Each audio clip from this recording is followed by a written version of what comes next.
Hello, hello, Andreas. Please let me know if you can hear my voice. Ha!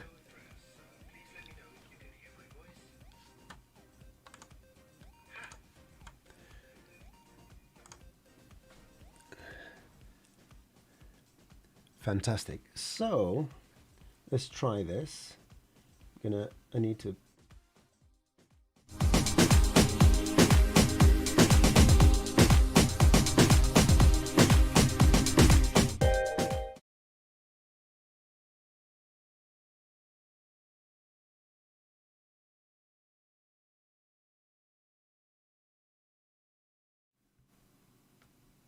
Okay, these are the things I need to refine.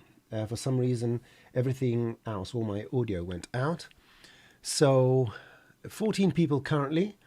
No audio, all good now? Yes, that was my mistake. So just so that you know what we're dealing with here, you're going to get an overview of me from my back, right? Right up there, there's a little camera, which I'm going to switch to that. And you can see me here. Hello, everyone. This is my setup. I have my Mac somewhere there in the corner. And the Mac is connected to 3 monitors, one on my left, one in front of me, and one on my top where I'm getting feedback from the stream. That one there and that one there is my workstation, the one that was provided to me by Dell with the RTX 5000. This is a laptop which I'm using to do the streaming and get everything together. I have my ring light over here, my Sony camera right there, and then I'm going to switch back to my Sony camera. I have my 3 monitors on my back, which is basically my little gaming PC, my Mac 2014 MacBook Pro, and yeah, some other computers on the shelf back there. So the sound is good. And the soundproofing, by the way. So for the next 10 minutes, we're going to have a general discussion. I want to make sure that everything works. We're going to go through all the screens so you can see that everything is smooth. And then to thank you for being my guinea pigs, I will start replying to questions. So let's put some protocols in place.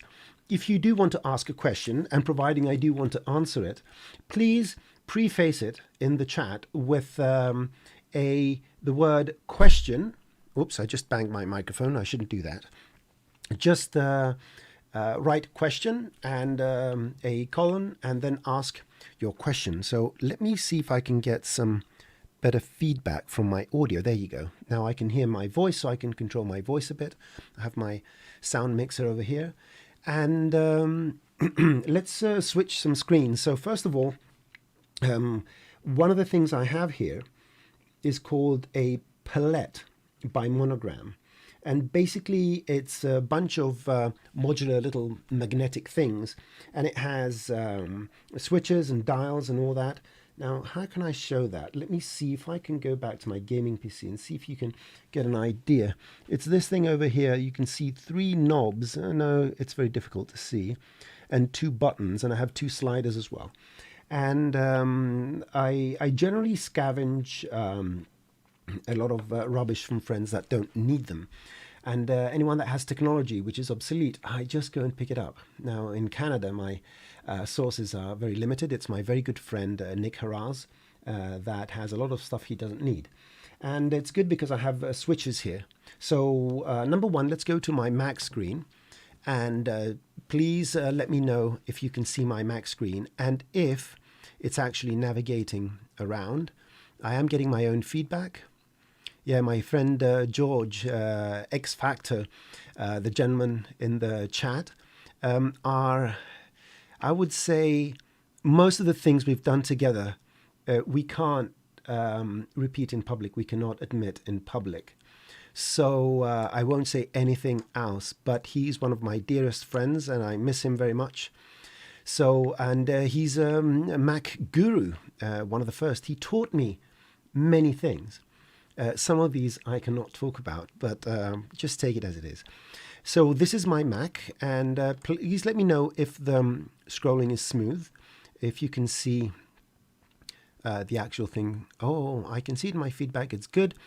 It seems all good. Now we're going to switch to the PC. Now, mind you, what I'm using, there's a software from a company called Synergy, and it allows me to move my mouse between computers. So I've got one keyboard and mouse connected to my Mac, but it creates a local area network and it takes the PC. So I'm just moving my mouse to the right. It's on my PC screen now. And then I click a switch. And after the stinger, you should be able to see my PC screen. And I'm going to make a cube and I'm going to navigate the cube here. So let's see if everything is coming through as well. This is, the screen should be tagged on the bottom left with PC and Mac. So let me go back to my Mac for a second. If anything happens, capital letters, it's not working. It's not working. Buffering. By the way, I do have an open stream, which goes all the round way. So it doesn't connect directly to my computer. It goes all the way around the United States and wherever else it goes and comes back. If there is any stuttering or buffering, please let me know. Andreas stated so. What else do I have? And I have my camera again.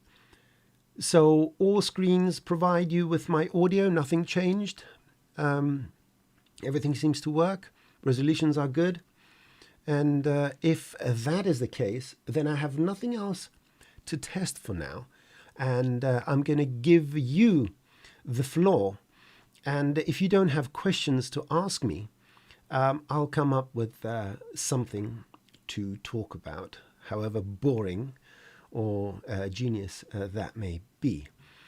So can everyone in the chat confirm that you saw my 3 screens and there was audio during all my screens? Right, so Mac screen right now. This should be the Mac screen. The delay I'm getting is around 4 seconds from the time I switch the button until I get the feedback. So we're working good. Everything is working with a very slight delay, which is normal. It's the latency. Now I'm switching to the PC and you should be able to be hearing your voice. Fantastic. And right now I'm going to switch to my Sony camera 6100. My very good friend Eran Stern, he was the one that proposed I get a Sony camera, and I haven't been happier. It's a fantastic camera and relatively good cost for what it provides. So you've been having problems with Synergy when my mouse is another PC using move, scale, rotate. The top of the viewport was buggy. So number one, if you're on a PC, switch your Cinema 4D settings. So let's begin with Andreas's question. So I'm going to switch to my PC right now. And if you're using Synergy, if you want to control more than one PCs without having those switches and all that, make sure you go to the preferences of Cinema 4D. And in the input devices, I think the tablets, graphic tablets mode will allow you to do better navigation. Now, having said that, I have had cases where if I have GarageBand or some other Apple software running on my Mac and I'm navigating in my PC, the windows on my Mac jitter, they move. So yes, there are problems with Synergy, but as far as my workflow is concerned, this is all good. Mouse without borders from Microsoft, it's free. I try to avoid, I only get what's necessary from Microsoft. I apologize for that. And not to Bill Gates specifically, but to everyone else. So, I can't see any questions coming yet. So you're all very well educated and masters. Would you like to see some very simple setup in Redshift? I could do that. Or what else? Ask any question. Come on. I'll give you 5 seconds. I've got my stopwatch somewhere else. If no questions come up, I'll just do an impromptu presentation. And actually, I don't have a time limit. We can pull this off for as long as you need. There was a prior engagement, which I took care of. Play with your new plugin. Okay, first request. Let's go and do that. The only thing between Mac and PC is that, and Redshift setup next. So Redshift is cool, something with your new plugin. have I installed my new plugin on my PC? I'm not very sure. So we're going to switch between the two computers. What was I saying? I was saying something and I forgot. I lose my train of thought, so I apologize for that. So let's create a new scene and do number one. I want to inform everyone how to create very quick thinking particle setups. And my preferred method, which I showed in the plugin, but I'm going to do it from scratch, is to create an object, because as easy as our standard particle emitter is, it can't emit from objects, all right? So we lose that capability. But if you have any object, providing it's editable, and I like to work in icosahedron for all sorts of reasons I've mentioned, and my viewership dipped suddenly on the graph. It's amazing, from 40 to 5 and back to 42. So how can I make this placement? All right, I'm gonna look at my screen and I'm gonna go to the questions every couple of minutes. So icosahedron, and I'm gonna make it editable. Now I'm going to apply an espresso tag. The way I prefer to do it is put it on a null. It doesn't change anything. It just keeps my object manager quite clean. And I like to name this espresso. And maybe I want to put some controls on this using the user data and all that. So go to programming tags, add an espresso tag. And you just need one node to create a very powerful but very basic particle emission. And that is the matter, so P matter waves. The P matter waves by itself allows you to emit from objects, from selections, from UVs. You can use lights, so you can shine a light somewhere, and where the light shines on the object, it will emit particles. So it gives you out of the box some amazing functionality that will allow you to do some very interesting things. So I've done this. You drag your sphere here because I just want to emit from the surface, and I rewind and I press play. And that's it. Now, if I start moving the sphere around while this is playing, let's put in 900 frames. Let's press play, move the sphere, and you will see that it emits from the surface. Now, don't be afraid to push it ever so slightly. Like 10,000 particles won't do some damage. And this is a good opportunity to see. I'm using NDI. Anyone that wants to do broadcasts, you can go and download the NDI plugin. And using OBS, you connect everything. NDI from NewTek is a technology that allows you to stream video over Ethernet. So all the computers, the one on my back, the little PC, and my Mac and my other PC and so forth, they are using Ethernet to distribute their signal. And I'm collecting that in my main OBS. And it's fantastic, absolutely fantastic. Everything you see now is connected through a gigabit Ethernet switch, which I got for $20, and connected to my laptop PC. That wasn't an audio gap, it was me turning my face slightly to look at my other monitors. So here's our actual matter waves, and it's not bad. We're emitting a total of 10,000 particles. I am getting a very slight buffering on my feedback, so I guess it's just the internet. If at any point you get any visible gaps, just let me know. Yes, Digital Meat makes the best point of 2021. Wi-Fi sucks. If there's any wisdom to come out of anything, that is that Wi-Fi does suck. And if you read about the technology of Wi-Fi, you'll see how backwards it is in the way it works. Hopefully with new protocols, we're going to have better Wi-Fi in the future. But I literally hate Wi-Fi. Can't wait to afford a home, which will be never here in Toronto, so I can fill it with cables. All the walls are going to have cables. So here's our matter waves. Fantastic. Now, when we use the plugin, don't overload it. I explained in the plugin, in the tutorial, why we shouldn't do that. So I'm going to use 100 here. And you can see now these are moving. So what can we do? In order to use the network plugin with any particle system, we can't feed it directly. This was because we didn't design it. We want to keep things as simple as possible.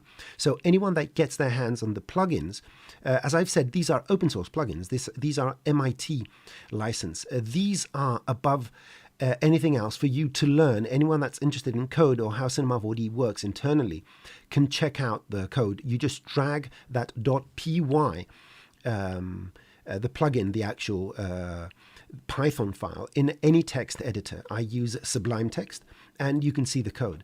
So we don't want to overload, and when I say we, it's me and that a person that wants to remain anonymous, that drops them on my doorstep. Sometimes it's a leprechaun, sometimes it's a gremlin, sometimes it's Santa Claus.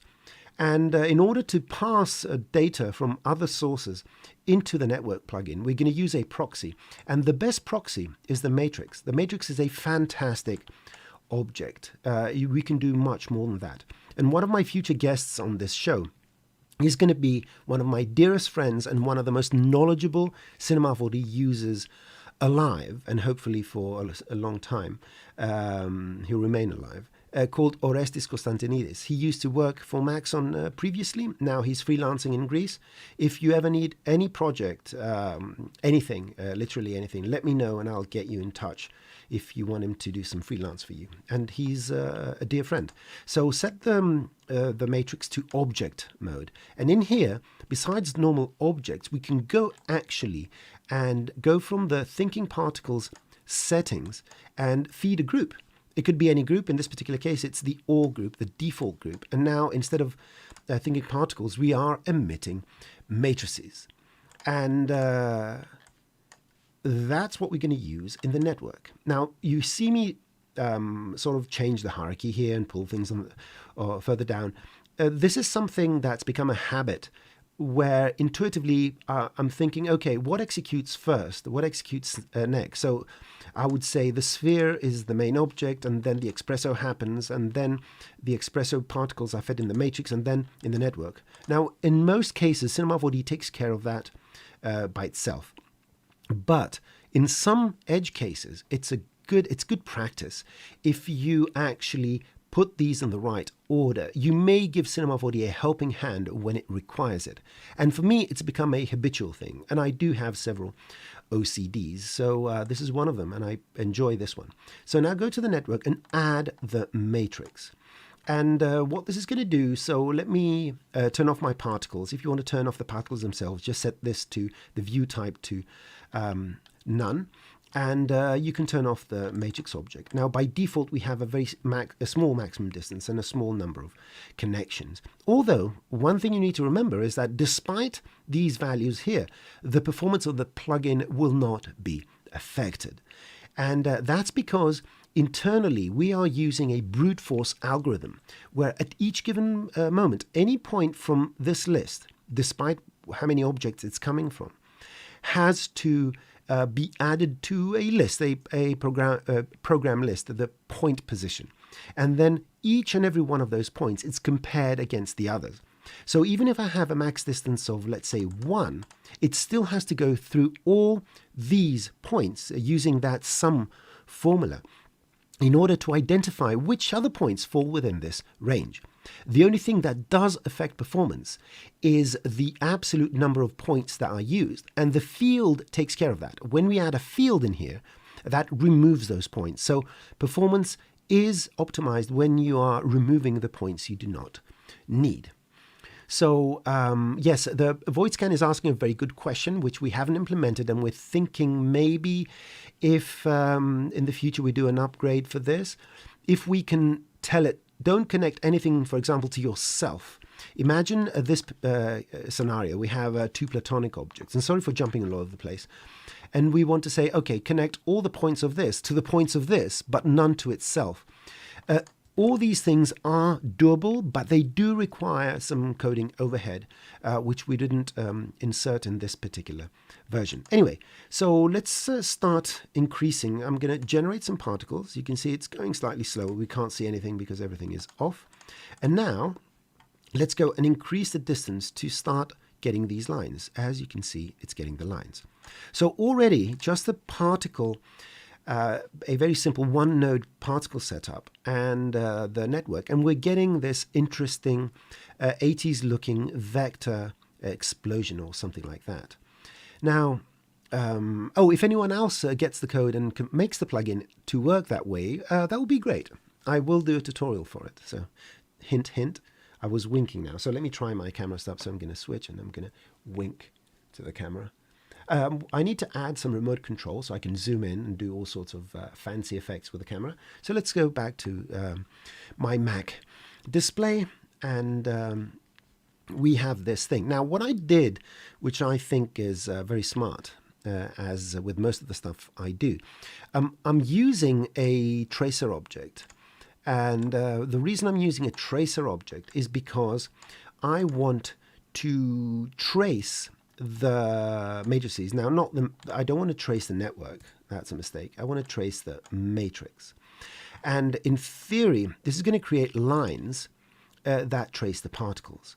Now, one of the things I said in the tutorial was that because the tracer generates a point for every single frame, imagine all the particles we have. We have, let's say now, 50 lines. At frame 43, that will be 50 times 43 points. That will be more than 200 points. In order to avoid that, one of the techniques I use for resampling splines, it works most of the times, is using a Mo spline. And the Mo spline, you feed it the splines in spline mode. So you go to the spline and you feed whatever your spline is. In this case, it's the tracer. And you can tell the spline if you want it vertex mode, which is going to take one by one all the points and just do the same thing, or you put a total count. So now each segment is going to have 100 points. I can set this to 5. So now each one of these lines is going to have 5, and 5 times the number of lines is the number of points we're going to have. So now I can put this in here, and now we're getting the secondary connections. Let me turn these things off between the points generated by this spline, because the network takes any object and evaluates the actual points. So this is the effect. So we got one simple effect and we're just expanding it to look a bit different. And it's getting a bit slower as we go because the lines are growing quite a bit. I can change that. Whenever you're using particles on the tracer, the best course of action is to limit the particle life. So if you want the lines to go, let's say here, the furthest, which is 75 frames, just go in your P matter waves and say, I want a 75 lifetime of the particle. So that will control the length of these lines anyway. So there may be other things going on here where we're getting more points. But anyhow, I haven't figured that one out. It still goes faster. Oh, Hashi, my good friend Hashi. It's the man with the best live setup and most C4D knowledge. Yeah, says the guy that does fantastic stuff. Yeah, that's one of the problems when you get compliments from actually talented people. I don't know if I can say that. I'm a BS artist. That's my biggest thing. And as long as you can believe I know more than I do, that makes me happy. But I'm honored to call action movie dad Hashi a friend. Yeah, I'm one of those lucky guys. So, hello everyone. Let's see if I missed anyone. My friend George says, let's go back to SCSI. I still have a Quadra from back in the day in Athens. I've got a few. I still have my ZX Spectrum from 1982, and it works. Yeah, I don't have a TV to connect it to. That's the problem. So this would be a way to set this up. Again, don't forget, we cannot render these with hair. We can render it using a Redshift hair, that the Redshift spline rendering. That's not a problem. If you want to render this using hair here, you can always go and sweep it, or pipe it through another object, another Mo spline, or save it as an alembic or something like that, which I do suggest you start doing. So just to continue and see what's going on with the PC thing. So let me see if there are any questions before I move forwards. Fishing for compliments always. Of course, George, that's what I do. So I'm going to switch to my PC screen now. I'm going to switch gears. And what I'm going to do is I'm going to show the fundamental basic stuff to do a good looking scene in Redshift. It's not going to be extremely technical. It's more, let's say, the steps of doing stuff. And the way I like to do this is I use this laptop scene, so from the asset manager. And why do I do that? Well, it's already got materials, and it doesn't look that good out of the box. And the objective here is to make it look as good as possible in the shortest amount of time possible. So, and my brother Orchun, this is a very exciting plugin. Is it also possible to create a similar effect with scene nodes? Yes. So in terms of scene nodes, the functionality, scene nodes is extremely powerful. And let me explain something before I move into this, all right? And this is something I want to do a tutorial on, although it sounds like a weird thing. Now, we create a spline, any spline, a procedural spline, and it's got the tick mark here, which means it's a generator, right? But no one really thinks about splines as being generators, but they are. Now, here's the funny thing. Even if you create an editable spline, it still has the tick mark. So let me delete my circle here. It still has a tick mark. So an editable spline is still a generator. Now, what does this generator do and how does it work? You can't create splines. Again, so this is why Joel asks a very good question. Does scene nodes work with spline already? Well, it doesn't have spline generators. It can read splines from Cinema 4D's classic environment. But this is what happens. A spline is a line generator. This is what it does. It creates lines. And of course, you can ask me, what is a line, for crying out loud? Well, if I go to edit mode and you see your typical gradients from white to blue, this is usually quite smooth because this is the mathematical expression of the vector, so to speak, expression of what this spline should be. When we go to the actual object mode and we go and start playing around with, let's say, the subdivisions, the angle, what you're seeing here, each and every one of these segments is what we call a line segment. So a spline is a line generator, and the parameters we see here are the parameters by which these lines are created. Currently, scene nodes supports the generation of lines. So it will be up to us and Maxon, of course, to create the equivalent line generators, which we call splines. So that is, hi Dimitri, welcome, better late than never, as we say. So, internally, these line structures, and as I showed in my November Cineversity tutorials, are possible. You can create these lines. So yes, the new node system can create lines. We still don't have the spline generators that will automatically create these. So that's why we have to create our splines in classic Cinema 4D and feed them in and import them as a legacy object. And then these points here, these line segments, get imported in the nodal system. So let's go back to that thing here and let's do some quick Redshift stuff. Now, one thing I like to do is to create a render view, and let's dock it here. If anything happens with this seamless plugin I have for the mouse and all that, we may see odd things happening. Anyhow, we're going to try and do what we can do. And I'm going to start my render, and of course it looks as bad as you would expect it to. And, there's nothing really reflecting, everything seems plastic and grey and so forth. So what we're going to do is we're going to replace materials and we're going to add a lighting situation.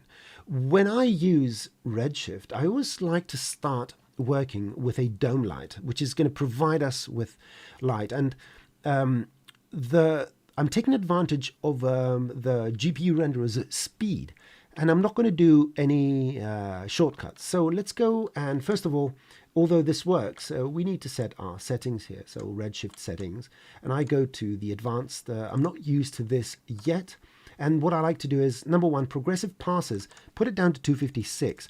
These are the progressive passes that have to do with the rendering in the render view. Just to keep them down, it won't make a huge difference. This is the final render, which I just leave it at 0.01. The other thing I do is global illumination, just put everything at brute force. I mean, the equivalent on using Cinema 4D's physical render would be 100 times slower anyway. And now you're being cheap about waiting a few more seconds. That's very naughty of you. So, Digital Meat is asking, how many cards do you have in your machine? One. So I don't. My only good GPU is a RTX 5000, which was part of the machine that Dell sent me. I have a 1050 Ti on my gaming, that little computer on my back that's projecting the monitors on my back. And well, Redshift still works there. But that's I think you can find one of those, $150. If you want to start with Redshift, it's relatively cheap. I think you can put together a $500 computer that will give you superior speed to, any non-GPU render, like the old classic and physical and standard render. So if you want to start with GPU, it's not expensive. So, funny, how many cards? One. And so I set both these primary and secondary to brute force. And that's pretty much what I do as my main setting. I don't touch anything I need unless I need it, unless it's absolutely necessary. So let's make this a bit bigger over here. And let's add from Redshift lights our dome light. And immediately, because we've got GI and all that, this is starting to look a bit better. Now, the materials are terrible.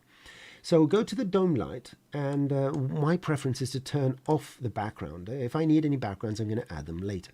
The other thing is, let's add a floor. Of course, this floor won't work. I like to use a disk. And let's go to our side view here, and let's zoom it in and just put either the computer or the floor so that this sits nicely here. And if your arrow is not visible, just turn off the others and just go very close here and move it in the Y. You don't have to be very precise. A bit of a gap, especially in this particular case, the feet are underneath. It won't show, so don't be too fussy about these things. And you extend the disk as much as you want, so you can make it 1,000. Good. You can even make it even bigger to go outside the view of your camera. We're going to change this view later on. So this already is looking pretty interesting. So Digital Meat is the person that bought the last 1390. My wallets. Yeah, my wallets beep hurts. Another thing I want to do is add buttons here with applauses and laughter and cricket sounds and all that. It's coming slowly but surely. So let's get some framing. Now, one thing that's very underrated when people set up their scenes is the framing. The angle by which you view something is the most important thing, especially when you have reflective stuff. So even if you're not very accurate about what your final view is going to be, it's good to have a good sense of the angle. So if this button is your hero button here, over here, then of course set it up before you start lighting and texturing, because you may need to change some of these things depending. So I like this angle because I'm going to get some backlight and all sorts of other things. The other thing is the default camera is too wide. If you're doing product shots, some people use a 50mm or an 80mm lens, depending on what you're shooting, how big you want it to seem and all that. Perspective is what makes the eye perceive scale when we are not in a physical setting. That's why in the good old days, when I was quite younger than I am now, they used a lot of force perspectives. Lord of the Rings, to portray the dwarfs, they used force perspective, and studio sets where the floors used to rotate so that the perspective. It's amazing. If you find any of the making of the Lord of the Rings to see the actual physical sets, you will be blown away. Most of it is mechanical, the perspectives and all that. So let's see, and Nate V plus loves me. I love you. Right, I'm going to do this like this. Right. I love you too. Let's go back to the PC. So I hope that wasn't very pretentious. So let's assume that this is my view. Your password expire soon. Why is Microsoft giving me a hard time? My passwords are fine. It's the operating system that's the problem. So let's go and create a camera here and let's view through it. Make sure here, if you put it to render, anything you set as the render camera is going to be the one used. I like to set this to my final 3D camera. So, I like to rename it so it's not, so camera main, for example. So now I know exactly that this is the camera I'm going to view it through. Now, the other thing you shouldn't forget to do, you can do it later, is bring your focal point. As you can see, this is massive. Right? I want my focal point to be around here because I'm going to add some depth of field to this. So let's go and change the focal length. I'm going to start with a 50mm lens. That's going to go closer. And you see we have less perspective. Makes it look a bit more royal, a bit more, let's say, of a quality product. And I'm going to pull out. And you can go up to maybe an 80mm. It all depends on what you're trying to do. So this is more of an aesthetical thing. I'm going to go with 50. So 50 is good enough for what I'm doing. Move the camera to bring it to the point you want, somewhere here. Now I can go and start doing some micro framing things like this, and maybe like this. Good. And don't worry about the background. I'm going to add depth of field, and it's going to hide a lot of the stuff. George Gorgi saying, haha, Microsoft. Yeah. It's a running joke. He's a fanatical Mac person, just like myself. I mean, my Mac setup is a 2010 Mac, right? How many people with a PC can say they have an 11-year-old PC that works fine? No, it's not fast, right? That's the only sacrifice I make. It's safer, it's robust. I can throw it at a car and cause more damage to the car than the computer will get. They just don't make them that way anymore.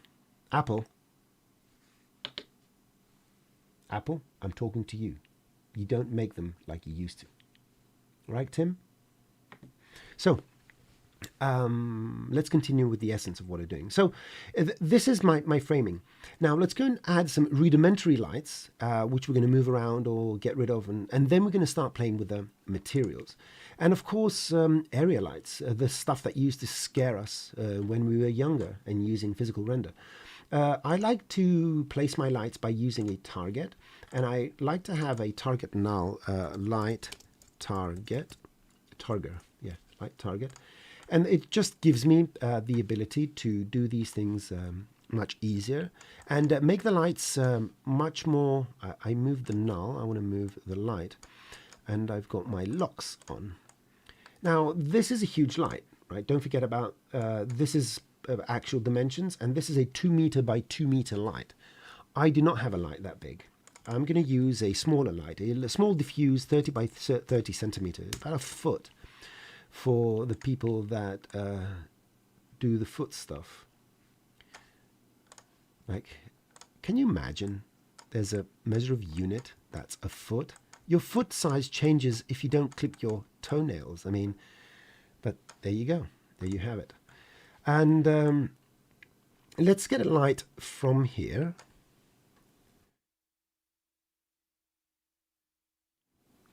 I just did a test. I wanted to clear my throat, so I turned off the volume. Hopefully you didn't hear everything. I've been clinging onto my beloved 2013 MacBook Pro. Yeah, the one on my back is a MacBook Pro 2014. Yeah, those MacBook Pros were indestructible and slightly upgradable. So here's one light. I always go and play around with the multipliers and all that, just to bring the light and all that to a good degree before you start. And the last thing, I'm going to add one more light. I'm not going to need it now, but just make a copy here. Oh, I'm pressing the wrong buttons, of course. Command and Mac, Control. That's the hardest thing I found using a PC, besides the terrible interface of the system, is mixing the Control and the Command. Now, there are plugins, I know. Don't tell me about that. It's just that yeah, the less stuff I have to install on the PC, the better it is. So I'm going to put it over here, whatever. We're going to change this as we go. Let's see now. I'm reading some funny comments here. Okay. Oh, it's about old computers. Okay, keep going on your discussion about memory lane and all that. Let's deal with the materials now. We can always make materials and change them using the automatic. I don't like doing that. I mean, yes, you could, and it's going to work fine. I just don't enjoy it that much. So let's go one by one and see what each material is, and let's go and fix it. So number one, if you want to see where a material is applied, you click on it. You don't right-click, you right-click. And you go to Select Material Tags Objects. This will select your object here. Now, somewhere in here it's selected, but if you press the S key, which I think is scroll to selection, it's going to unfold everything and take you to the first object that has that tag. So this is an interesting thing to do to find where a material is applied. So let's go and find out. It's the main. Now, what is the main? Okay, so this is an object that has many different components, and this here is the top, the bar thingy over there. And in some situations, depending on what you're trying to do, to simplify things, I just like to go and detach any polygons I need. It's not necessary, but you can always assign a material based on a polygon selection and so forth, which I may do. But sometimes, especially if you're going to export this and it has to go to a program that doesn't support it and all that, it's not a bad practice just to split out your polygons. But nonetheless, let's begin by creating, I double-clicked, that was wrong. Let's go to Redshift and create a green material, and I'm going to explain why. Sometimes getting some quick feedback on what's going on, you can see now, this is green. There are no stray polygons and all that. Once I know that the material is correct, I can go and assign whatever I want to assign. And in this particular case, I want to assign some sort of image or something like that. I don't have an image, so I'm going to keep it black. So let's go and make it a black monitor with a very shiny face, something like this. I'm going to play around with some of the parameters to fix it. Now, this one here is the rest of the object. So let me go back to my object mode. And I think this is the aluminum casing. And let's see if there's a name. There is no name for this. So let's go and create some aluminum or aluminium. And let's go and call this alum. And I'm going to use my Alt or Option on the proper computers. I'm going to drag it in here. And you can see it's applied on the object as well. And let's go and make it aluminum. Just go get a preset and get aluminium. There you go. So now it's nice and shiny. Now, it is a bit duller. It shouldn't be this shiny. So let's go and increase the roughness until we start getting something we like. You may want to decrease some of the reflection. Maybe this has a coating or something like that. But immediately you're getting a much better look. The highlights are better and all that. So let's go close and see what happens. I'm going to uncheck my main camera and go close and see, depending on the size you're going to render this. Let's go and go perspective, and let's find a place where it's interesting. So you can see it's starting to look a bit more plasticky, but that's how these coated aluminums look like. We may need to add some noise if we wish to. I'm going to maybe do that a bit better. For now, we're going to add more materials to this. So let's go and find out. Let's go back to my camera, or I can view it from here. Let's go and find, let's say, the keys or the next material, whatever this is. So again, right click, go to Select Material Tags Objects, go here and press with your mouse over here S. So trackpad and button. So this is another version of the aluminium. So I'm going to make a copy of this, call this other alum, and I'm going to take it with my Alt or Option on the proper computers and drag it here. And I'm going to go and increase the roughness a bit and decrease the color a bit just to make it a bit darker, maybe the weighting. So there you go. So we have this sort of differentiated aluminum. And again, just play around with these. First, let's set them, and then we can go and fine-tune them as we wish. Maybe there's a tint of something there, a color, but I'm not going to do that right now. Now, what is this? Right-click, select material tags, blah, blah, blah. Cube. Ha, very well named stuff. Cube, right? That thing on the back. This is, I guess, some sort of black plastic. So let's create a new Redshift material. Let's make it orange because I want to find out exactly where they are. I'm going to press Alt or Option and drag it on here to replace this. And let's see. So it's only that. And I think I moved my computer somewhat, all right? Did you realize that? Because when you're switching from the render view to the viewport by pressing your 1, 2, 3 buttons, it does some wonky stuff there. So I don't even know what I moved. So let me go and select this. Was this the one I destroyed? So let me do that. Oh, at least the nulls were in the right position. Thank you, whoever did this model. And that's the only object. Do we have anything else that's black? No. But nonetheless, call it black shiny. And again, the objective of this broadcast is to test my streaming setup, and you learn at least one thing. Anyone that's learned one thing already, you can go and enjoy some coffee.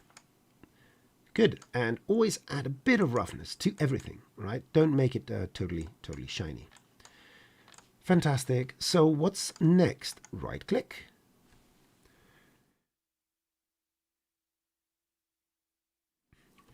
So again, clearing my throat, sorry about that. And let's go and press S over here. It's another cube. Oh yeah, these are the internal USB thingies. I can't even bother. I'm just going to press Control Alt and put it on top to make a copy and replace it. And let's make these blue. So I think, yeah, USB 3, sort of blue and all that. Yeah, I'm going to make them less saturated. Anyway. Good enough, whatever, I don't care. And here is the interesting one. So let's go and maybe, if you haven't used anisotropy, maybe, yeah, you'll find this little part interesting. Let's find, this is the inner part.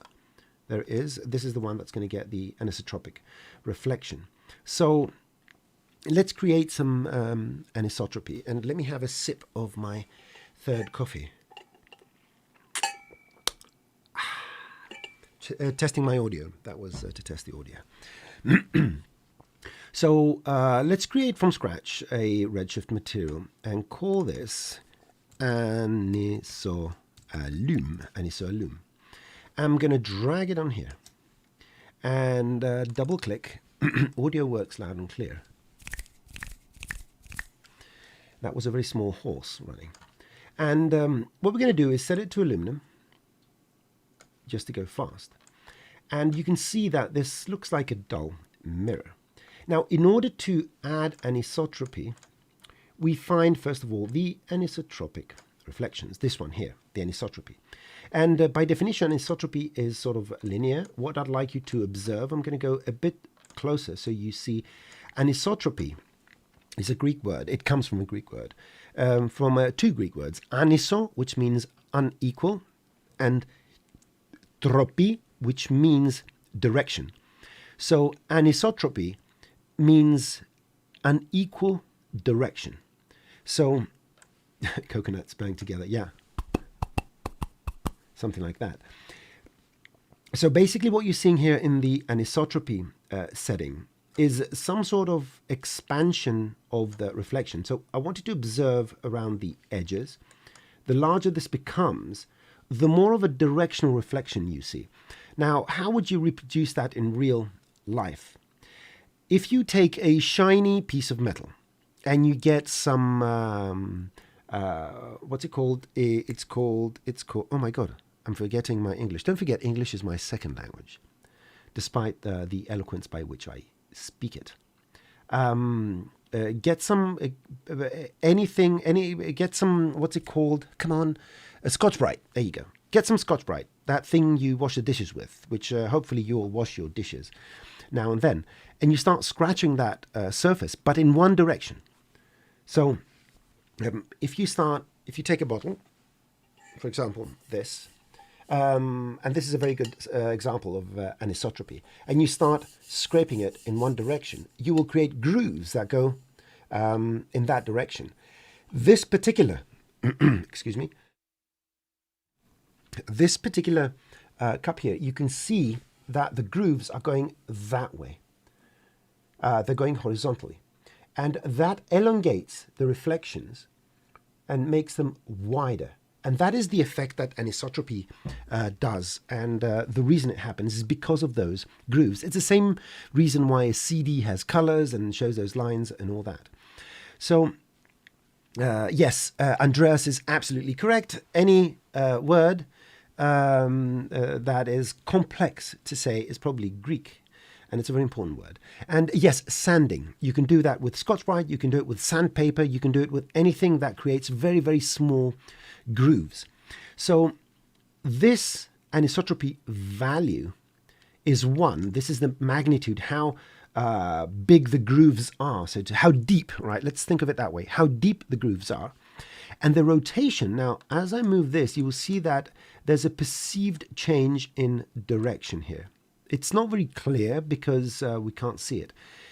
What happens when something has that circular, that sort of fanning out shape? It means that the grooves are going around, right? So they're going around the center. And the way to do this, because this is a value from 0 to 1, which is basically from 0 to 360, but it's remapped from 0 to 1 for reasons you're going to see right now. We can take this rotation and we can drive it using a ramper, a gradient. And now the value from 0 to 1 is going to drive how this is going to look. But how do we place that gradient so that it works the way we want it to? Well, put it on the object. Set the ramp to be, I think it's radial, somewhere around here. Radial, not radial, circular. There you go. So you can see now that no, it's actually radial, because black and white, 0 and 360 is the same. So this is what you need to do, where the rotation, if you take the scratches, 0 degrees and 360 degrees, so they're all that way. Here, they're sort of that way. Here, they're that way. So overall, they go round and round and round because of this gradients. Now, in theory, if I pipe this in the anisotropy, it's going to give me this shape. So that is how you create anisotropy. And of course, you can go to the ramp and play around and do all that interesting stuff. So that's how we create the anisotropic reflection. Excellent. So let's continue with the other stuff. Go here, right click. Now, what did I do? What happened here? I said select materials with... Well, we found something today, ladies and gentlemen. Let's go to my startup interface. This was odd. And let's add a Redshift render view back here. And here we are. Back. That was interesting. I clicked on select materials with same reflections, and the material manager vanished. So let's go here, over here, press S. So that's the inner aniso. Let's go here, right click, material tags objects, go here, S. That's the outer. So this is another flavor of aluminum. So make a copy of this. Alum 1 is good enough. And let's just drag it using Alt over here. Then we have this matte, select material tags object. All right, let's see. Nudge. Nudge what? Nudge? Please wake up. Oh my God. Are you kidding me? Thank you. I need a producer. I need a producer, all right? So I wasn't even looking at my, yeah. I see that. My face. Come on, guys. I didn't pick my nose or anything, so yeah, I need a producer. Right, let's go back a few steps because I think that we missed the most important part of this. So let's go back. We need Knowsman to buff his forehead to have bigger effect. Funny. All right, these are the growing pains of running a live stream without a producer. And if someone wants to be my producer, they can. it's not going to cost them much. So let's go back to our anisotropic material. And, okay, start drinking and smoking again. Yeah, you would love that.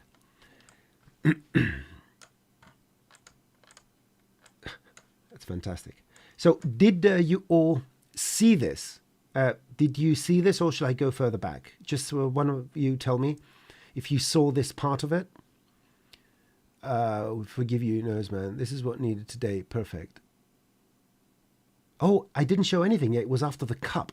All right. So I was showing the cup. Let's go back to whatever we were doing. Let's go to the cup.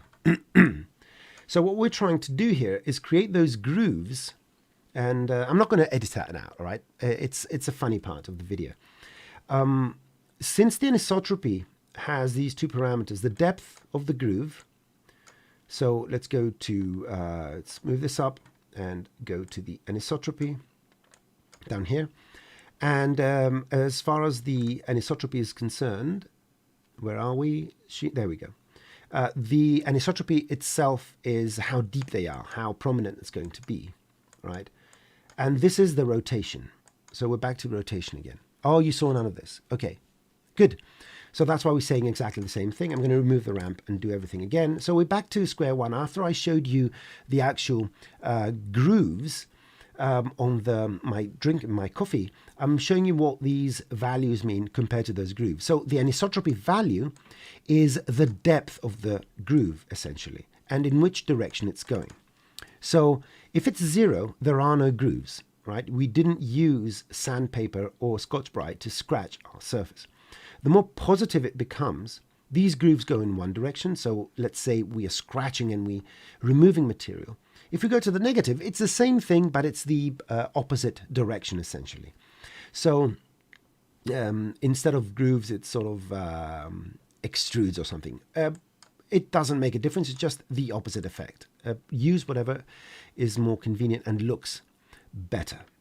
So the next one is rotation. So let's go to 0 rotation. And as I'm moving this around, you will see the rotation is sort of now, it's not what's moving here is because we are reflecting the sky. Basically, the grooves are rotating in a different direction. That's what's happening. This is like I'm rotating the sky. So the direction of these grooves is the rotation value from 0 degrees, which is mapped to a 0, to 360 degrees, which is remapped to the 1. Now, both 1 and 0, so this is 1. If I press 0 and press enter, it should be exactly the same because it maps around. The reason they didn't put degrees here and they remapped it to 0 to 1 is because we can drive it with an image. And in this particular case, we do a ramp. So let's bring up a ramp. And the ramp, I'm going to, first of all, feed it over here to place it properly. Because what I want to do here is I want a gradient that is not linear. Because here you see the lines are going to be 0 degrees, so they're going to be like this. As we're moving this way, they're going to start rotating. In the middle, they're going to be sort of horizontal. And at the other edge, they're going to be like this. So basically, and let me use my fantastic doodle paint. So on this side of the gradient, which is black, let's say it's 0 degrees. And let's say 0 degrees is this direction, okay? So all this, the scratches are going to be like this. Right in the middle, they're going to be 90 degrees. And on the other side, they're going to be, 90, 108, something like that, whatever. Maybe it remaps them from 0 to 180. No, 360. Anyhow, this is a simplified version. Over here, they're going to be sideways. Over here, they're going to be the other sideways. So I need to find a gradient by which the lines go, they rotate as it goes around. That's what I'm trying to do. So I'm making my grooves radial. And the way to do that is to set your gradient to be a circular, no, because here we're going to have, they're going to be like this, and then they're going to move out and change direction. We actually need it radial. Now, it may seem slightly counterintuitive that the gradient wraps around, but no, because a 0 and 1 are actually the same angle. They're 0 or 360. So let's see how this is going to look if I take the material, take my rotation, my anisotropic rotation, put the material back here, and do this. And there you have it. This is how we create rotational anisotropy, by using a gradient. And of course, you can go and add a bit of noise to create sort of all sorts of weird scratches. I mean, why not? Since we're showing all these things, I'm going to make this slightly smaller so we can always see it. Let me do this. And I always like to use the color layer. The color layer is very powerful once you get used to certain things. So the base material, which in this case is my ramp, I'm just going to pipe it in the base color and put this up in here. It's going to be all white because by definition, the layers here, layer 1, which is above the base layer, is set to black, right? If I disable it, we get our proper material. So now I'm going to use this layer setup to mix these in any way I want. So let's go and get a max on noise. Max on noise to the rescue. Okay, so this needs to go in the layer color. And in my actual layer manager here, I need to enable it. And normal means it's going to overwrite it. So let's go here and create a nice little noise. So I'm going to go with a Luca. And let's see if it's a scale thing. Always test against what you're trying to do. Here's our noise. Let's see the scale, make it a bit smaller. Good. That's not bad. And the output allows you to do the sort of to clip it and create brightness and contrast and all that down here. So you can play around with whatever your noise is. And maybe change the seed to find a noise you like. There you go. Excellent. Put this back here. Now, let's see what the thing is. Mistake number 1, I piped my noise in layer 2. So first advice, don't do that, okay? Put it in layer 1. So you see what happens if you're not... Yeah, Andreas. I know that much. Thank you very much, sir. Just being... pretentious. Now you can see that the effect is huge, right? Because it's changing direction to the anisotropy, but you can always go and sort of mask it a bit and tone it down a bit. So now we're creating sort of a manufacturing issue when they were doing this. And let's go and change the scale a bit. There you go. So now we're adding some dents to this. So just by layering 2 different noises, we're getting something which is a bit more organic, a bit more interesting. And I think another thing you can do with a ramp, what can you do with the ramp? Can you wrap it around itself? Maybe, look at that. You can do this, and you can create sort of a different way this goes around. And again, this you could do it maybe with a color to add on top, but you can see now the flexibility just by setting up this setting it up this way. Now, in terms of art direction and artistic input and all that stuff I have no idea about, you can do a lot of interesting things. There you go. So that's the anisotropy. Let's continue with the rest of the thingy-madoodle we're doing here. So always click somewhere and then navigate after you've touched this. Look how nice that is. And it's starting to look better. This is, I think we've got all materials done. No, we haven't. So what is this one here? Let's right click, select texture tags, objects, excuse me. I don't know why, but I need to clear my throat every now and then. So this is the escape button. Oh, and the keyboard. We need the keyboard. So they're using the groups, so the keys. So yes, we have the key color now. Let's make sure that my camera is not selected. You learned a thing. Great, Dimitri. That's what I want to hear. To get rid of that hard edge, you could just add a white node after the black in the gradient to make it loop. Yes, you can. You can do whatever you want. Okay, you can mask it out. You can get rid of the anisotropy. Exactly. The fact is that using that combination and a few more inputs over here and whatnot, or you can use another color layer in the actual anisotropy value this time, and another gradient. You can even remove parts of the anisotropy from parts of the model. So very good observation. So where were we? The keys. Although you can see that it's not that bad, the translation of the standard material, I'm going to go and create one. So let's go and create a Redshift material, call this keys. Excellent. And let's drag it on my keys. Excellent. You can see them here. Let me just do this now so we get a bit more of that. And keys are dark colored, and keys are never that clean, and they're never that reflective. Now, one other thing I want to do with the keys, so let me just go and select them. And this is something that most people don't notice. They seem to be a bit rounded. That is always a Phong tag issue. So it has nothing to do with the shading per se, but it has to do with all these. I bet you that this is too high, and it is. It's 60 degrees. Now, please observe here when I change this to something like 12. Oh, well. Oh, no, those are not the keys. Sorry. I need to select everything under here. So we have the numbers, and we have all those things.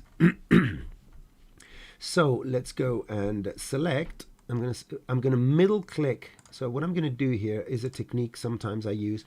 You use middle click to select all the children. So if I click here, you select all the children. So without even knowing about the hierarchy, I'm going to press middle click, shift middle click, shift middle click, shift middle click. And then I'm going to use my control without middle click, left click, to remove their parents. And this should have the objects. Oh, we have more nulls in there. Do we? Let's see. Yeah, we have these here. So remove this and remove this. Oh, come on, more other objects. Damn you. Anyway, I don't care. I'm just going to select all these tags. Hopefully they're in the right position. So I'm just shift clicking to select them and set this to 14. Now observe here, back to whatever I was saying. 14, boom. And you can see now they're much better. Even lower, 8. So we're not getting that sort of bulging thing. To Adobe, why not a bad thing about still? I miss Kai's guides. Right, I have no idea what we're talking about. Someone call me. But anyway, now they look flat. That's a big difference between 60 degrees, which look a bit bulgy, and 8 degrees, right? So these seem to look a bit better. Now, the other thing is the smudge. I always love to, let's fold everything, folding, fold all. I always love to have some smudginess on nice, pretty things. So let me just move this over here. And the easiest way to add something that resembles smudginess is the following. What is smudginess? What is oiliness? When we touch something, right? After you scratch your head, having not had a shower for a few days. I'm not saying that I do that, but, you know, I'm not judging anyone.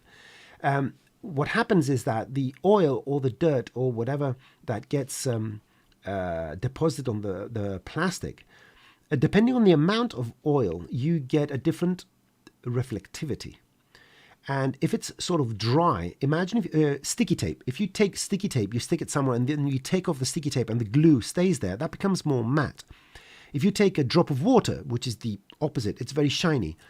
So I need to find a way to create some sort of pattern here, using a noise, of course, that affects not the reflectivity that much, but most so the roughness. That's the trick. So Maxon noises. Introducing the Maxon noises. And go to roughness here. And let's get whatever noise again. Luca. And first of all, let's do a placement. So we can see the noises here. So I definitely want them smaller, right?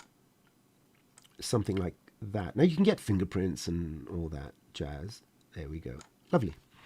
And then I'm going to put this in the reflection, and immediately you start getting these. Now, the problem here is that what, Kai Kraus is here? No. Or are you just talking about Kai? Oh, no, that's George must have brought him up in the conversation. He was a fan of Kai. Last I saw, he was in a castle in Germany working on some projects 16 years ago. Not many people have seen him since. So the problem with this method at this point is that we're using a black to white representation. So this is either very shiny and or very dark and everything in between. Always, always, always, when you're using data channels, like noises to drive roughness. Roughness is not a color, it's a data channel, all right? Just use a ramp in between. The ramp is the best way to colorize any value from 0 to 1, because now you can set your minimum and your maximum, all right? So let's think of what this is doing. If I take my weight and put it to 0 roughness, the weighting is the amount of roughness. 1 is very rough, so white is very rough. Black is very shiny. So I want these to be not too shiny and not too dull. And this is how we sort of control, and then you can bias it. You can use your not around here and do all sorts of other things. And I think we can even bias it even more depending on what I'm trying to do. You can see the more this comes down, the more shiny it becomes. So I want them to retain their shininess. So I want to make sure that there's enough. I'm looking here. I've got enough shininess. So don't make them too dull.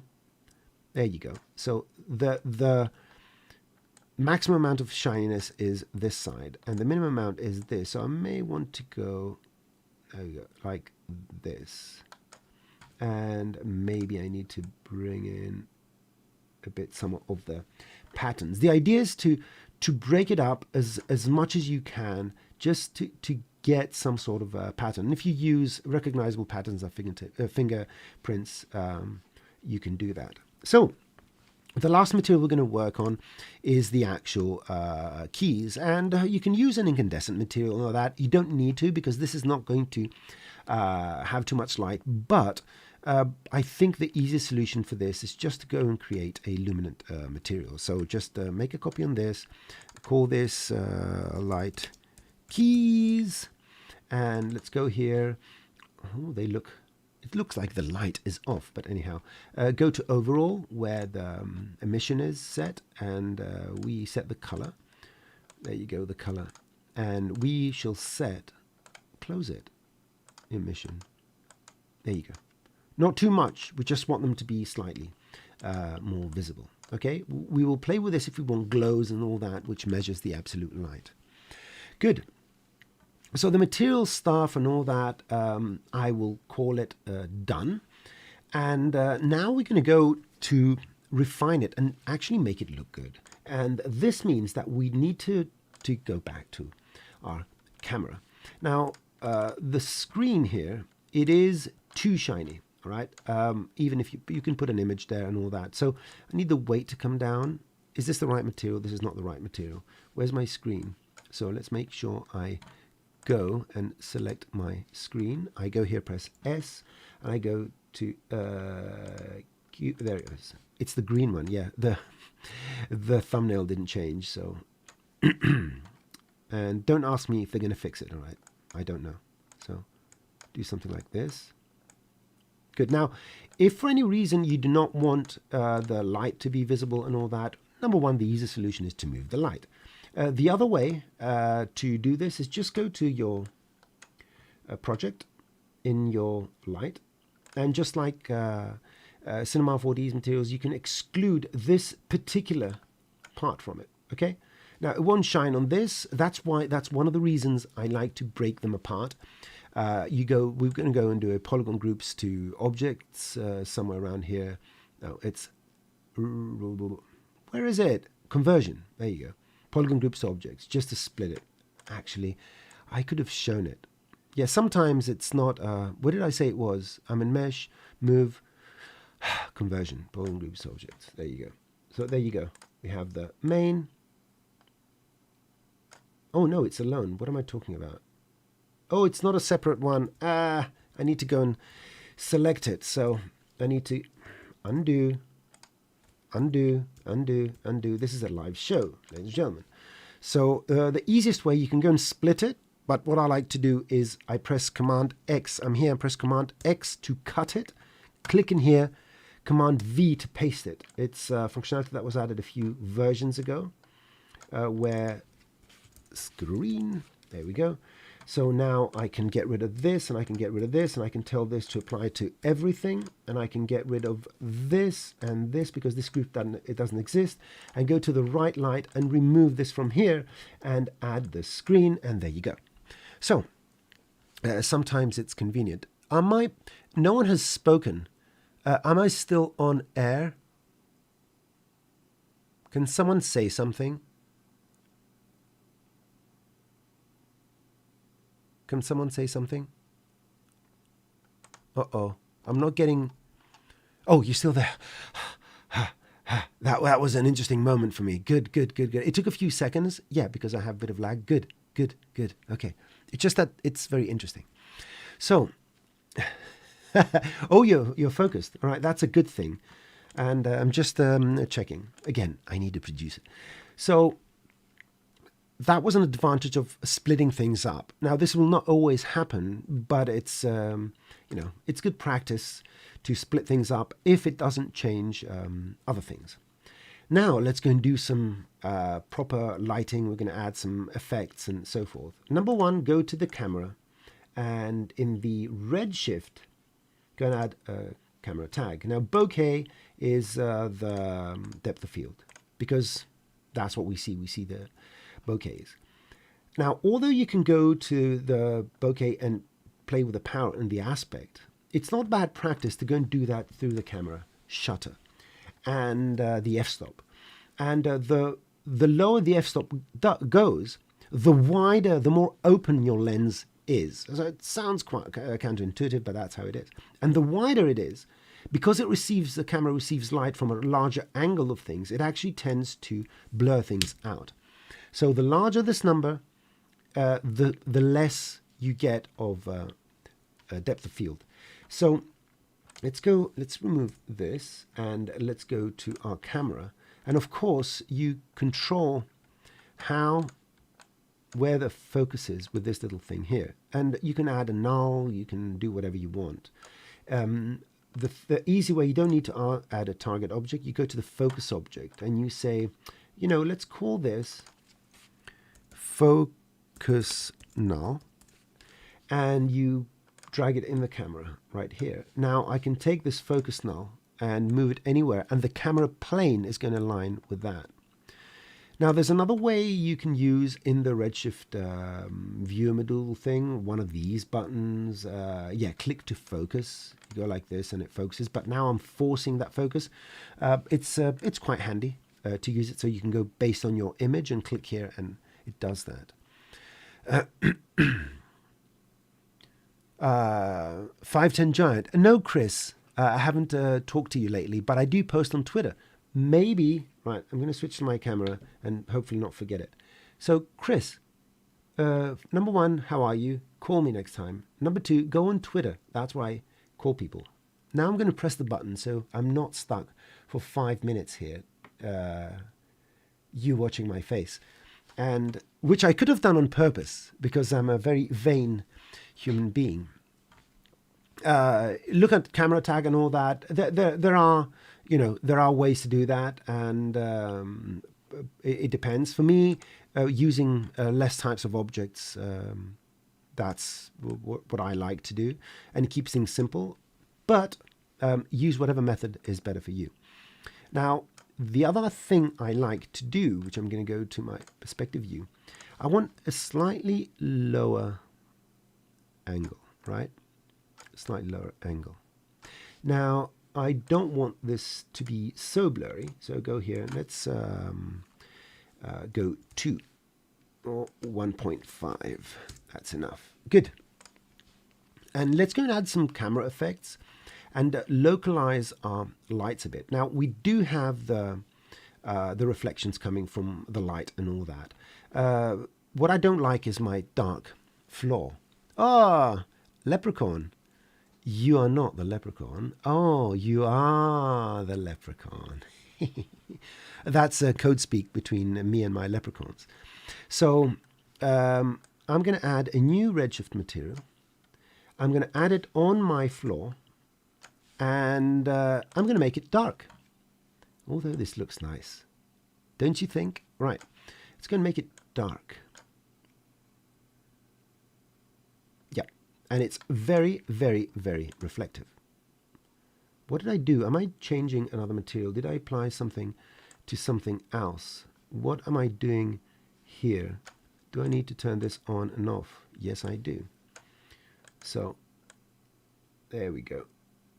Bit of this, I want to grab a bit of the reflection here. I want it to be rougher, as if some sort of plastic. Make it darker. Good.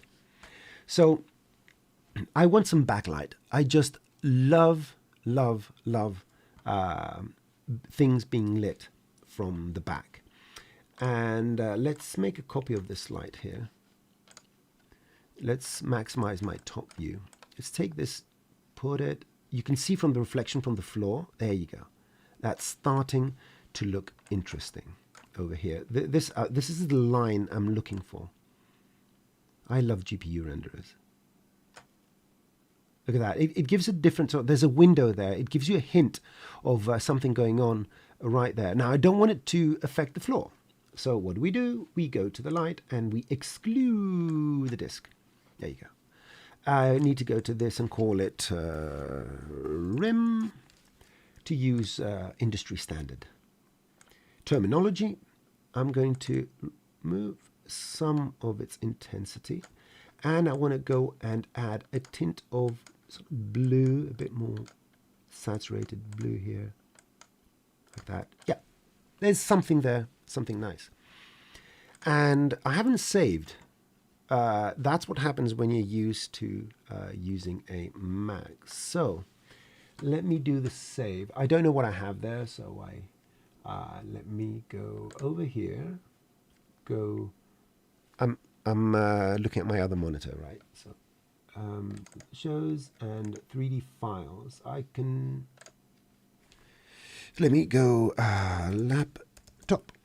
The only reason I can't share this file is that because it's from the asset manager, I can't just share the asset, because it needs to go through the asset manager. Unless Maxon tells me otherwise. Laptop, there you go. So I saved this, and now it's saved. Depth of field will increase render time. Every extra ray that needs to be calculated would in theory increase, but let's be honest, the renderers themselves are so fast that we shouldn't worry about that. The difference is how much, so the renderers like Redshift are highly optimized to only calculate what is necessary. If I make this massive, then more pixels need to be calculated. So that's one of the reasons why it will become slowly, but only marginally slowly. I think, I would say don't think about speed. If anyone has any issues with rendering using a GPU renderer, there's a very good method I've developed over the years. Use physical render to render something with blur reflections, refractions, area shadows, and all that, but do it properly. Spend a good amount of time, and once you've done with that, then go back to the GPU renderer and stop complaining. Right? That's the best way to take it out, get it out of your system. Hello, Matt. How are you? So here we are. And let's go and what was the last thing I did? I added this backlight. Now, the other thing is don't be cheap with your lights. It does not cost anything to make a copy of this and strategically place it somewhere else where you feel that your artwork needs a bit more oomph. So I want, I don't know, something else to be here. I'm going to make this orange. There you go. Just to add some extra color to make this seem... Now, this looks like a window with a sky. This looks like, you know, a curtain with the sun outside. It doesn't need to look like anything. It just needs to portray emotion. You know, when you see this, if you feel warmth, the job has been done. Well, if you want it to show fear or something like that, that's a different story. Now, I did... If I go to the screen and go to this, haha, good. That wasn't it. So let's continue here. I just thought I saw something. Let's go and add the camera effects now, which I really love. So gonna have to dive back into work. Oh, really? You left your job to come and watch this seminar? Yeah, your wisdom is misplaced, Andreas. Thank you very much for attending. Thank you very much. Fire up Bryce, render a scene, then go back to GPU. Yeah, pretty much that's correct. So let's go and add our other controls. And I like to go number 1 with bloom. Let's set it. So the threshold is at which point any amount of light is going to make this bloom. Right? So if this is very low, that means low amounts of light will make it bloom. That's why if you go here, you probably see more bloomies coming. You need to make sure that your camera is set to the correct one, right? I learned that the difficult way when I was searching for half an hour why my post effects were not appearing. And you need to make sure it's the camera that has the tag. This, the render camera, is not this camera. No. It's a camera with this position, but it's internal. So make sure the correct camera is selected. So the threshold, the smaller the threshold, the more of the light is going to create a bloom. So we refine it by doing this, just pulling it back.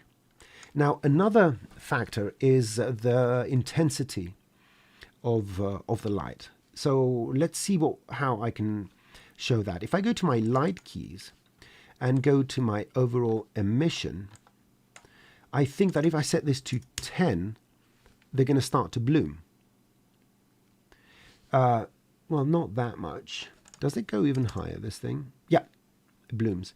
So it's not only it does take into account the high dynamic range of the light to add the bloomies and all that kind of stuff, right? So let's put this back to what it was, which I do at 0.6.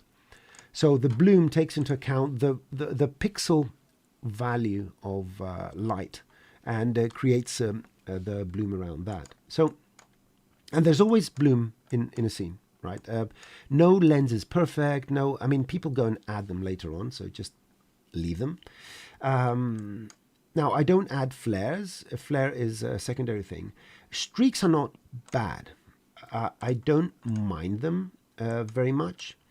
They sort of, they give a sense of some sort of, you know, maybe it's because my old eyes see streaks quite a bit and I'm used to this. This looks more like me looking at it. And I think I'm going to drop this to 1.8. When I say drop it, close it, 2. All right, just so it's a bit sharper. So the other thing is, so over 5 intensity, I get blocky reflections like no anti-aliasing. I don't know. Change the settings. So let's go and see what this looks like if I render it at, I don't know, 4K. So 496. Why 4K? Well, that's the point, because I can. So yeah, this is not, I was making my graphics for this. Let's see how fast this renders and how clean, right? Automatic sampling and all that. You zoom in. You can see that the noise is extremely low, especially for a 4K image. We get the nice little splotches on the keys and the sort of the light coming from the background. Another thing I'm going to do to close this. So how long have we been on? My God, 1.5 hours. Logan, what's up? So What I'm going to do to add the final touch, and so that we can wrap it up, and nothing broke, that's fantastic, is the environment. Now, if you're using depth of field, the good thing is that not much of this is going to be visible, like the room. So depending on where you want this, if you want it to be in an office environment or something like that, go and add an HDR that has, it's a room, and make it visible in the background. Because as you remember, what I've done here, this is not an HDR. This is just, let me move this to the side. This is just an RS dome light with a white color. So I haven't used all the thing. What GPU? I have an RTX 5000. Now, a lot of people go, oh, that's expensive. No, actually, it's slightly slower than a 2080. The difference is that it has 16 gigs of RAM. All right.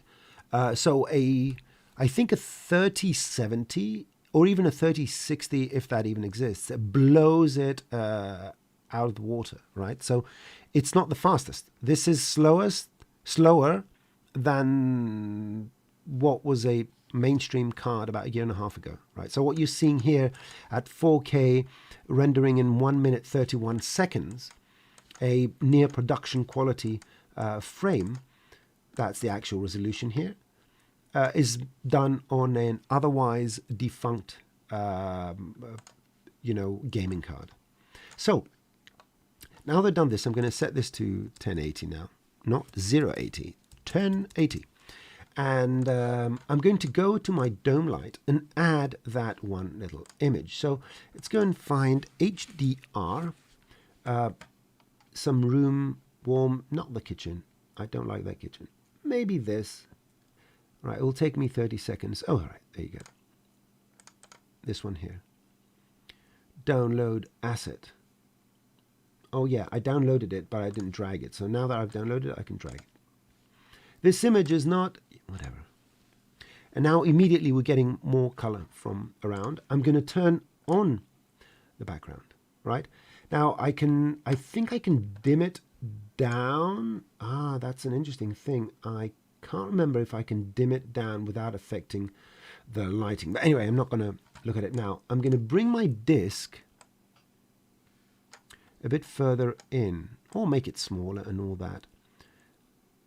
Good. And I'm going to tell this dome light to have less exposure. Let's see, do I like that? And of course I can rotate this. Now I can always do it from inside. I don't think I like this HDR. I've changed my mind. But you get the idea. The depth of field makes it so that it's not very visible. RTX 5000, are you from the future? No, RTX 5000, actually, I'm from the past. Very much from it. Let me just go and make this 00 and just make it smaller. Just going to make this 100. There we go. That's a bit better. Good. And just add, let's say, 64 segments just to make it a bit rounder. And adding something which aligns with what we're used to. I don't like it. See, that's the thing. I don't like it. I'm going to get another one. That is not a nice room. Let's get this one. I think it's going to fail, and it's going to ask me download. So we're downloading. We're streaming, and we're still alive. Good. Let's reset the rotation, and let's see if. There you go. So we get a window and some curtains, which makes it interesting enough. It looks like it's on a table. Anyhow, I'm not going to go too much in that direction. Now, adjust the lighting. Maybe this is, it's overexposed, definitely.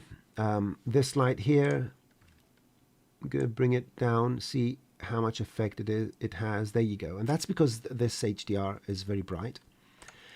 And yes, I would say, Sebastian, how you doing?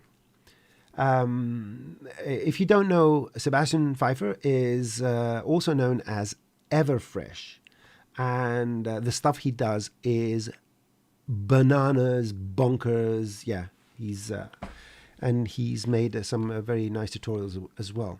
So basically, this hour and so was how you get, something simple from your asset manager, and how you go step by step setting things up. Dropbox, you deleted. I didn't really delete anything. Okay, that was a bit worrying. I don't remember deleting anything. So yeah, my Mac is not hacked. We know that, but everything else could be. And this is how you'd begin. I would advise people to spend more than 30 minutes. This could be done in 15 minutes if you're not babbling along, and if you're not, you are not stuck in your camera view for 5 minutes showing things on your monitor, and people were screaming in the chat about we see your face, and all that. But I repeated everything. So back to the PC. A setup like this, if you put in a solid hour, once everything else is sorted, you will be able to get something of extreme photographic quality. And that, in my view, is the biggest, I would say, advantage of using Redshift. That, number one, you don't have to follow any particular rule. All right, it's totally biased. And for just so that you know, the term biased and unbiased, which is it's sort of I would say one of those terms which is not absolute.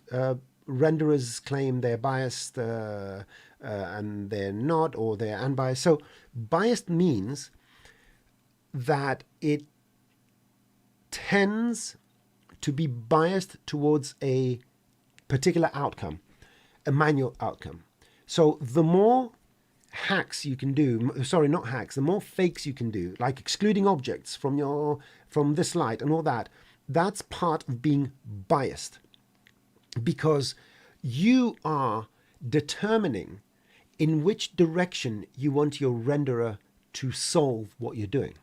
On the other hand, a light simulator, something where you put the physical data and it calculates everything, is unbiased, because whatever solution you're going to get to, you have limited or no control over, other than setting the initial parameters. So thinking of biased and unbiased, that is where the word bias points to. It points to you biasing the outcome in the direction you want it to go. Therefore, non-physically based effects like toon shading and all that, those would be considered biased effects. And even I think the only one of the very few commercial unbiased renderers, Maxwell Render, it does have a lot of biasing in certain things, because without that, you don't have the flexibility of cheating things. And in my view, what I think is one of the main advantages of Redshift is that it is heavily biased. It's you can do standard renderer stuff, and then you can start pushing, adding GI and all that to get it to look any way you want. And I don't know, hopefully at some point we're going to see some sort of non-physical rendering based stuff and all that. I do know that Redshift, the crew is working very hard and with Max on to push the boundaries. But anyhow, I'm very excited with this. So if you have any questions, ask them now. And when I close down the stream, I'm going to put a card with a bit of music. Just hang on for a few minutes and post if you see the music, if you see the card and you hear the music. Thank you, George. And let's chat one of these days anyway. And so, any questions? Any questions? Questions. Going once, going twice. And I need to work on my closers. I'm glad you liked it. Yeah. And what helps me very much is Twitter. See, I hate Twitter, right? I hate YouTube. But yet there are the two platforms I mostly sort of communicate with, the people that are interested. I would like to ask you, if you have any questions of any sort, just post them on Twitter. You can, if you need to send a file, and this is very important for everyone that wants to send files, don't just send the production scene. Simplify any scene that has any particular type of problem. Simplify it to the point where it only has the necessary elements that will recreate the problem you're trying to do. 9 out of 10 times, that process alone is actually going to solve your problem, because by eliminating everything else you need, you're going to find the solution by yourselves. Number two, I'm extremely suspicious of various files. So that's why I never, ever, ever, ever open things on my PC.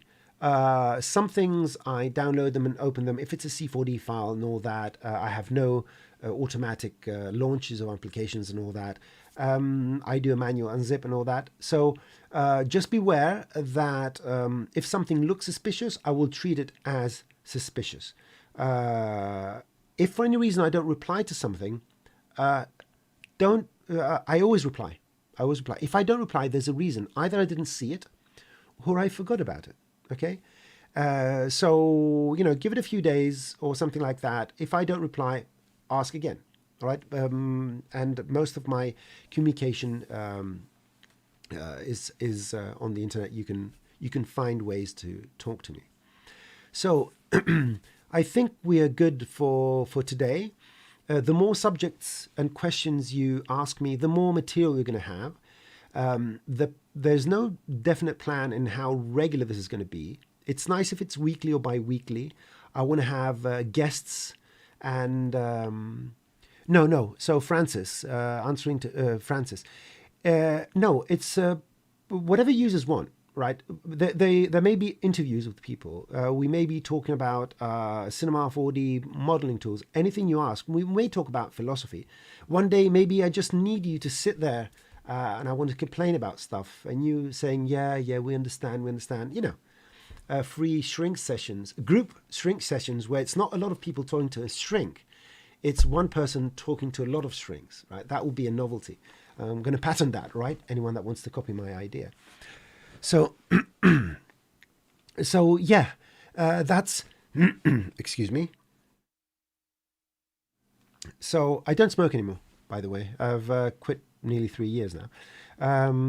So please, hang on for another couple of minutes. Thank you all. No. This is not sponsored by Maxon. No. Although my collaboration with Maxon is extremely tight. Thank you very much, Francis. This particular one is not. If Maxon wants to sponsor it, just if anyone wants to sponsor a segment, yes, I'm up for that. I receive money, food, old electronics, goodwill, good words, and I enjoy doing this because I do appreciate that. One of the strongest things, which is a big part due to Paul Babb's vision of the community, is that Cinema 4D has a very, very tight and a very friendly community. And this is sort of my way of being more part of this. I enjoy doing it. I learn from the questions. I learn from the process. And if I get enough viewers, I may even monetize. So soon I may monetize my YouTube videos. And the reason is not, I'm going to be making $30 every 2 months. That's not the point. It's that it appears that YouTube promotes videos which are monetized more than ones which are not. And I'm trying to, by George, I'm just trying to push the channel as much as possible to get traction. It's not uncommon that people say that I didn't even know you existed. Of course, the majority of people don't know. So spread the word. And if you see monetization on the channel coming in the next couple of weeks, I do apologize, but it's not for the money. It's for the for making sure YouTube promotes it as much as possible. If it ever becomes for the money, I'll I think I'm paying it forward anyway, so it's none of your business. So thank you everyone for coming. Stick on the chat for another couple of minutes to see if you see the end screen and hear the little song, which is basically just both the intro and the extra compositions I put together in GarageBand. It's so funny, just put things together and you make music. And yeah, again, thanks very much for coming. Love you all, and see you soon. Knowsman out.